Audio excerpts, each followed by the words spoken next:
সুবিবেচনা করেছেন, যে রায় দিয়েছেন সেটার বাস্তবায়ন এবং প্রতিষ্ঠানটাকে, আমি প্রতিষ্ঠানের কিছু ব্যাকগ্রাউন্ড আপনাদের তুলে ধরেছি, না হলে প্রতিষ্ঠানের অস্তিত্ব থাকবে না।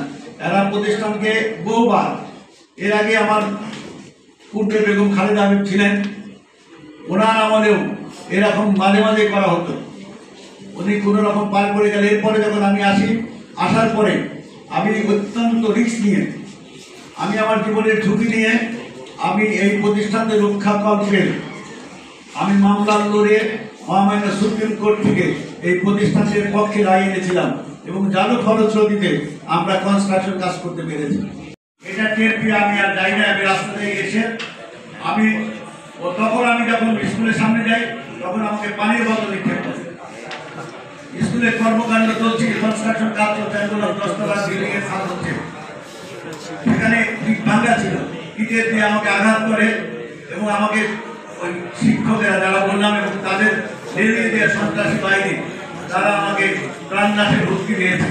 এবং নট অনলি তাই, আমি যখন 16 তারিখে প্রতিষ্ঠানে কাজে যোগদান করতে গেলাম, তারা একই ঘটনা করেছিল এবং তারা প্রচ্ছন্ন ছিল, মানে অপরিচিত সরকারি বাহিনী আমাকে হুমকি দিয়েছিল এবং তারাও এটা পিছন থেকে ইন্ধন দিচ্ছিল। আমাদের কিছু শিক্ষক, আমি নাম বলেছি, আপনি দেখেন, হাসান আক্তার, আব্দুল আক্তার, আবুল কালাম আজাদ, ইসলাম শান্তা, শাখাওয়াত হোসেন, সংযুক্তা শাহ, ফারহানা রহমান।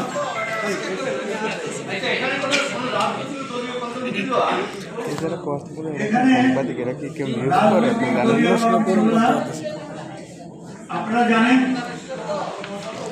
জীবনে একটা যে সরকার যখন এসছে, আমি এখানে বিএনপির শাসনামলে 5 বছর চাকরি করেছি। আমি 111-এর সময় আর্মি সরকারের আমলে 2 বছর চাকরি করেছি এবং এই আওয়ামী সরকারের আমলে আমি, ওনারা যতদিন ছিলেন ততদিন এখানে কর্ম করেছি। সবচেয়ে আশ্চর্যের বিষয় হল এই 47 মহলটা যখনই যে সরকার পরিবর্তন হয়, তারা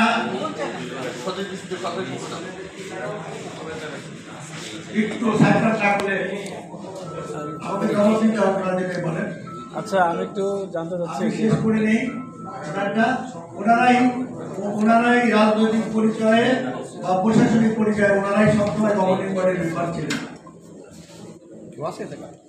যে আপনি যে শারীরিক নির্যাতন, প্রাণনাশের হুমকি, হোয়াটসঅ্যাপে বিভিন্ন হুমকি বা শেষ করি থানায় জিডি করেছেন,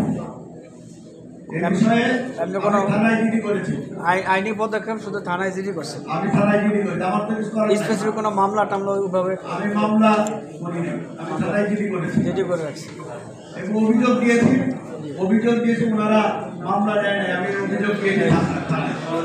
আচ্ছা, আমি আর্মি ক্যাম্পে গিয়েছি। হাইকোর্টের রায় পরে হাইকোর্টের রায় পরে কি আপনাদের ম্যানেজিং কমিটি ডাকছিল?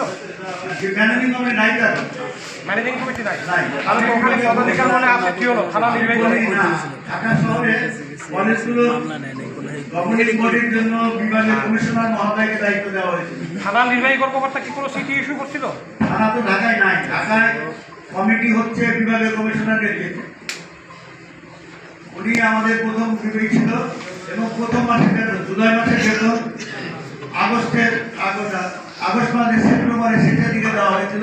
ওটা আমি স্বাক্ষর করেছিলাম। এরপরে ওনারা 8 তারিখ আমার পরিবর্তে আমাকে অন্য উপস্থিত দেখে আমার থেকে লোড না নিতে পারে, উনি এটাকে পদত্যাগ করেছেন। গতকালকে মাননীয় জেলা প্রশাসক ঢাকা মহোদয় ওনাকে এই কমিটির চেয়ারম্যানের দায়িত্ব দেওয়া হয়েছে। আমি আমার ব্যস্ততার কারণে ওখানে যেতে পারি না, আগামীকাল হয়তো যাব। আমি লিখিত দিয়েছি, মহামান্য হাইকোর্ট থেকে এই রায়ের কপি ওনাদের দিয়ে রিসিভ করানো হয়েছে। আমি শুনেছি ওনারা অনেকবার এই বিষয়টা নিয়ে মামলা করেছেন। আমার যারা বিরোধী পক্ষ, যে সমস্ত শিক্ষক, তারা এত প্রভাবশালীতে আমাদের শিক্ষকদের মোবাইল ফোন তারা ট্র্যাকিং করে, মোবাইল ফোন চেক করে এবং যারা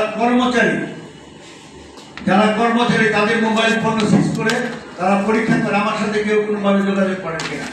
যেহেতু অনেকগুলো সচিব পুলিশের ঊর্ধ্বতন কর্মকর্তা, তাদের আত্মীয় স্বজন, এই কারণে সকলে জীবনের ভয়। বিশেষ করে আমাদের এই সেক্টর আপনারা জানেন, বেসরকারি শিক্ষকেরা সারা জীবনে নিপীড়িত, নির্যাতিত থাকে। এরা ফুটবলের মতো, যখন যে আসে একটা করে লাথি দেয়। এই কারণে ওনারা ওনাদের চাকরি হারানোর ভয় ওনারা সবসময় ভীত সন্ত্রস্ত থাকে। এই কারণে ওনারা মনে করছে এতগুলো সচিব, পুলিশের ঊর্ধ্বতন কর্মকর্তা আমাদের সাথে আছে, যাদের সাথে আছে তাদের সাথে না থাকলে আমরা আমাদের অস্তিত্ব হারিয়ে ফেলব। তারা তাদের অস্তিত্ব রক্ষার জন্য তারা কিছু বলতে পারছেন না। আরো প্রশ্ন? স্যার একটু স্পষ্ট না, আপনি কি এখনো ওইখানে যোগদানে আসেন নাকি অফিসে বসতে পারতেছেন না, সেটা একটু। আমি বললাম 2 তারিখে আমি মহামান্য হাইকোর্টের 23 তারিখে রিট পিটিশন করেছিলাম। 23 নয়, ওনারা 23 তারিখেই রায় দিয়েছেন, কিন্তু রায়ের কপি পেয়েছে সিগনেচার 29 নয়। আমি 29 নয় স্কুল কর্তৃপক্ষকে আমি এটাকে পৌঁছে দিয়েছি এবং মহামান্য হাইকোর্টের মেসেঞ্জার কর্তৃক মেসেঞ্জার দিয়ে, স্পেশাল মেসেঞ্জার দিয়ে এটা স্কুল কর্তৃপক্ষ যারা এখন চালাচ্ছে স্কুল তাদেরকে দেওয়া হয়েছে, মাননীয় শিক্ষা সচিব মহোদয়কে দেওয়া হয়েছে, মাননীয় ডিজি মহোদয়কে দেওয়া হয়েছে, মাননীয় বিভাগীয় কমিশনার মহোদয়কে দেওয়া হয়েছে। এরপরে ওনারা আমাকে ঢুকতে দিচ্ছেন না। অর্থাৎ আপনি এখনো দায়িত্বটা আমি বুঝে জানতে নিতে পারি পারেন। 2 তারিখে আমি গেছিলাম, তারপরে তো আমাকে যে নিগৃহীত করা হলো যেভাবে বেআইনিভাবে আপনাকে এখন বাধা দিচ্ছে। বাধা দিচ্ছে ওনাদের কাছে, যেহেতু ওনারা মনে করছেন আমাদের অনেক সচিব প্রতিভা আছে। তাহলে তারা আদালতের রায়কে অমান্য করছে। হ্যাঁ, মহামান্য আদালতের রায়কে অবমাননা